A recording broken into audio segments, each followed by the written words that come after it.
Assalamualaikum warahmatullahi wabarakatuh. Selamat malam, salam sejahtera untuk kita semuanya. Alhamdulillahirabbil alamin, wassalatu wassalamu ala asyrafil anbiya'i wal mursalin, sayyidina wa habibina wa syafi'ina wa maulana Muhammadin wa ala alihi wa sahbihi ajma'in. Amma ba'du. Yang saya muliakan, saya hormati dan saya banggakan tokoh-tokoh masyarakat di Batam. Alhamdulillah sedemikian banyak. Mohon maaf saya tidak bisa sebutkan satu persatu tanpa mengurangi rasa ta'zim dan hormat saya. Di sini juga rupanya saya bisa bertemu dengan orang asli daerah saya dari Indramayu ya. Iya, dari Sukabumi. Banyak juga orang-orang dari Jawa Barat nih. Ya, mohon maaf sekali lagi saya tidak bisa sebutkan satu persatu tanpa mengurangi rasa ta'zim dan hormat saya. Saya hadir di tempat ini alhamdulillah didampingi oleh Ketua DPP bidang PP Desa, mana Pak Syahrul Aidi Ma'azat, berdiri mungkin biar kenal. Ya. Beliau sekaligus anggota DPR RI di Komisi 5 DPR RI dari daerah pemilihan Riau II. Juga yang sama-sama kita hormati, saya didampingi juga oleh Wakil Ketua BPW. Jadi BPW Sumatera Bagian Utara, Dr. Irfan, yang tadi duduk di samping saya. Oh iya, nah, ini beliau ini mantu Profesor Irwan Prayitno, Gubernur Sumatera Barat 2 periode. Ya. Insya Allah beliau akan berjuang juga di sini menjadi caleg anggota DPR RI bersama Ibu Suryani ya, dengan siapa? Pak Amri ya. Pak Amri hadir juga, mana Pak Amri? Oh iya Pak Amri, alhamdulillah ya. Satu lagi 3 ya? Oh satu lagi dari Karimun ya. Dari DPP juga sih didampingi, ini ada juga Putra Batam yang di BPW Sumbagut sebagai Ketua Departemen Bidang Pemenangan. Ini Pak mana Raden Hari. Oh ya Raden Hari ini. Makasih. Ada juga mendampingi saya Kepala KSP. Jadi PKS ini punya KSP Pak.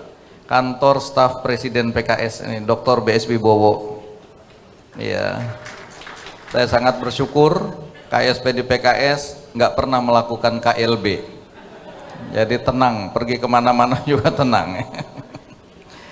Hadir juga dari saya kira itu yang hadir bersama saya dari Jakarta ya.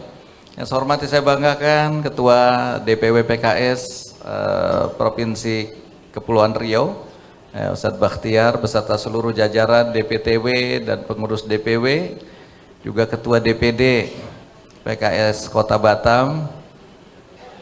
Hadirin hadirat sekalian yang berbahagia, sekali lagi tentu puji dan syukur senantiasa kita panjatkan kepada Allah Subhanahu wa taala, Tuhan yang Maha Kuasa, yang hari ini menentukan takdirnya kita bisa bertemu dengan tokoh-tokoh Kota Batam ini ya. Bahkan bukan tokoh-tokoh Kota Batam, tokoh-tokoh Kepulauan Riau, bahkan mungkin juga tokoh-tokoh nasional ya. Cuma ketemunya di Batam.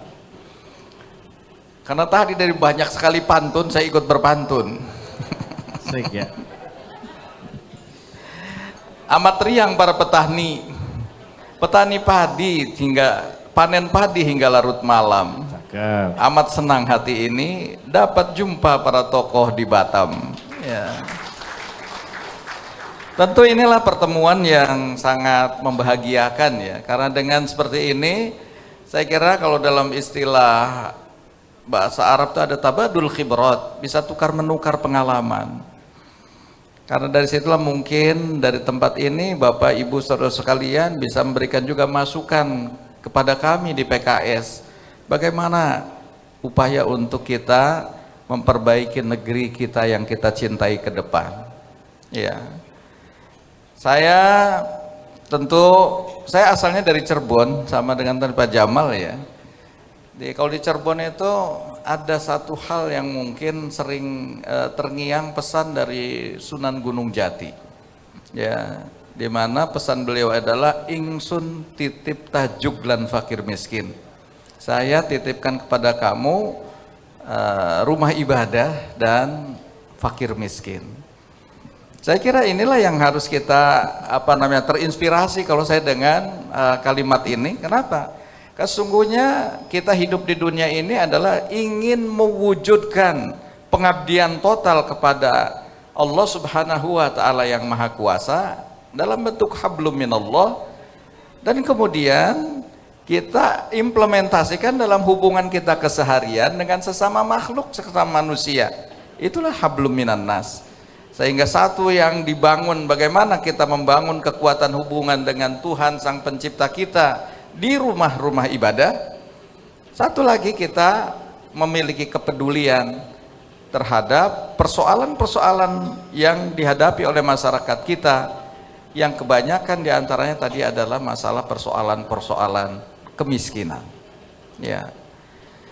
Maka dari sinilah kemudian kita tentu ingin bahwa dalam upaya menyelesaikan berbagai persoalan-persoalan kehidupan ini, tentu kita bukan hanya spesifik terhadap umat Islam saja, terhadap kaum muslimin saja, tetapi dalam penyelesaian berbagai persoalan dalam kehidupan berhidup, bernegara dan berbangsa ini, ingin menyelesaikan dalam skala yang lebih luas keseluruhan anak-anak bangsa ini.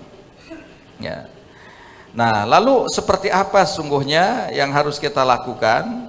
Ya, sungguhnya kalau kita mau belajar atas apa yang dilakukan oleh Rasulullah SAW dalam membangun sebuah peradaban, sebuah kota, yang awal Rasulullah SAW datang ke Yasrib, kemudian bernama Madinah Al-Munawwarah. Saya kira 4 hal yang memang diupayakan oleh Rasulullah SAW dalam membangun kota Yasrib. Keempat hal itu terungkap dari ajakan Rasul kepada masyarakat di Yasrib. Beliau kumpulkan masyarakat Yasrib, beliau ingatkan, dan kemudian berpesan 4 hal.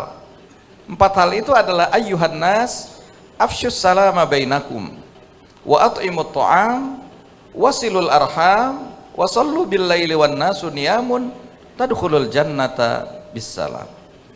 Saya kira 4 hal ini yang dipesankan oleh Rasul. Rasulullah SAW mengingatkan kepada masyarakat di Yasrib dengan seruan ayyuhan nas. Khitabnya itu seluruh manusia, bukan hanya orang-orang yang beriman saja. Yang ini menunjukkan adanya sebuah politik kebangsaan, bahwa seluruh elemen anak bangsa ini harus diseru dan berbuat bersama-sama. Kemana kita akan menuju? Afsus salama bainakum, mari kita sama-sama menuju kepada kedamaian. Ya, jadi ini yang kita setuju bersama, karena inilah titik temu kita menciptakan suasana kedamaian. Saya yakin, ya, dari agama apapun yang diharapkan adalah kedamaian, betul? Nah, sehingga dengan kedamaian ini nggak ada gesekan-gesekan karena masalah perbedaan agama, nggak ada kemudian ketersinggungan karena perbedaan suku, ya, karena perbedaan budaya. Nah, dari sinilah seharusnya kita juga mulai membangun. Mari kita sama-sama membangun ini dengan kebersamaan bersama elemen-elemen anak-anak bangsa. Ya. Lalu yang kedua apa? Wa at'imut ta'am, beri makanan kepada mereka yang memerlukan. Ini seperti tadi yang pesan Syekh Gunung Jati itu adalah, ya, memperhatikan fakir dan miskin. Ya. Inilah yang saya sebut dengan politik pemberdayaan dari Partai Keadilan Sejahtera. At'imut ta'am, memberi makan pada mereka yang memerlukan. Ya, saya sudah mencanangkan di kantor DPP, kantor-kantor PKS itu diharapkan jadi lumbung-lumbung pangan. Ya. Dan di kantor DPP sudah dipasang mesin ATM beras. Tadi kita meluncing juga mesin ATM beras untuk DPW, yang mudah-mudahan nanti bisa sampai ke tingkat DPD dan DPC, ya, bahkan DPRA, sehingga betul-betul kantor PKS itu memberikan solusi akan ketahanan pangan. Orang yang memerlukan makan di situ, dan di situ bisa tersedia, ya. Dan inilah kalau ini bisa diberdayakan betul oleh PKS, mudah-mudahan insya Allah hati masyarakat akan tertambat pada Partai Keadilan Sejahtera. Ya. Karena bisa memberikan solusi, ya. Nah, inilah makanya politik pemberdayaan. Politik pemberdayaan ini sekaligus sebagai upaya untuk menolak politik yang pragmatis, yaitu money politik. Ya. Kenapa? Kalau money politik cenderungnya orang transaksional. Kalau udah transaksional, jadi politisi-politisinya itu jangan harap Bapak Ibu sekalian kalau terjebak dalam money politik bisa memilih si A untuk jadi anggota dewan, kemudian si A ini akan memperjuangkan ya kesejahteraan pada masyarakatnya. Hampir dipastikan nggak akan mungkin bekerja secara optimal. Kenapa? Karena harapan dari orang yang melakukan money politik, harapannya masyarakat akan tetap miskin. Karena apa? Dengan masyarakat miskin, harga demokrasi semakin murah. Pada tatanan masyarakat miskin mungkin dikasih 50.000, 100.000 udah bisa berubah pilihan suara, betul. Tapi pada masyarakat yang mandiri, masyarakat yang berdaya, dikasih 300, kasih 500, mungkin nggak akan berubah pilihan. Karena berdaya dia, buat apa 500, 300 saya juga bisa mencarinya sendiri. Nggak tahu kalau dikasih sampai 1 juta, berubah nggak pilihan? Mudah-mudahan nggak berubah juga ya, mandiri ini. Nah jadi itu, makanya kalau dalam pepatah Arab ada disebutkan hajja'ul kalb sayatba'. Nah ini yang mungkin akan diambil oleh para politisi. Laparkan anjingmu, pasti kamu akan mengikuti kamu. Dibuatnya masyarakat miskin sehingga harga demokrasi murah, dikasih sedikit pasti mereka akan ikut dengan pilihannya ya, sesuai dengan keinginan kita. Nah PKS tidak berkeinginan seperti itu ya, pragmatis seperti itu.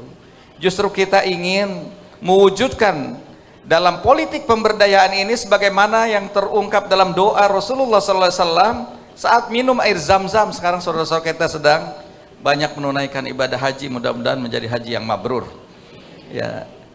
Rasul mengajarkan ketika minum air zam-zam itu 3 yang diminta. Allahumma inni as'aluka ilman nafi'a wa rizqan wasi'a wa shifaan min kulli da'.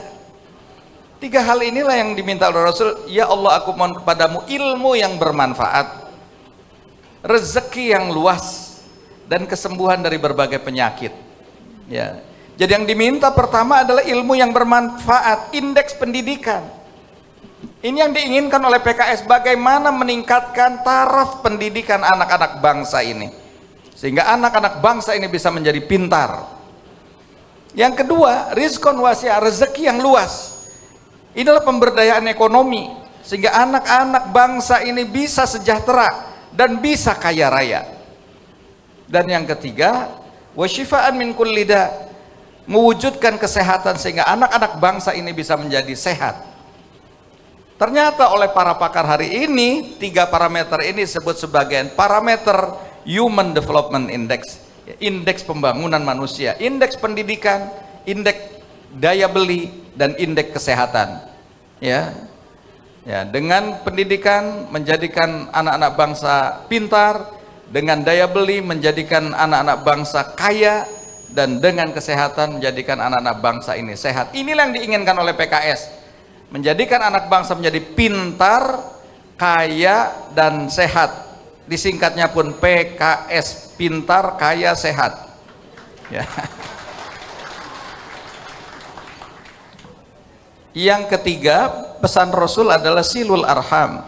Membangun kota Yastrib itu ternyata dibangun dengan silaturahim, dan dengan seperti itu ternyata banyak titik-titik temu di antara berbagai anak-anak bangsa. Rezeki pun semakin luas dan permasalahan bisa terselesaikan dengan tuntas ya. Nah inilah yang rupanya menjadi kata kunci bagaimana yang dicontohkan oleh junjungan Nabi Muhammad SAW. Nah terakhir yang keempat yang diinginkan oleh beliau adalah sallu billaili wan nasu niyamun ya, sholatlah pada saat orang lain sedang nyenyak-nyenyaknya tidur, yaitu sholat qiyamul lail.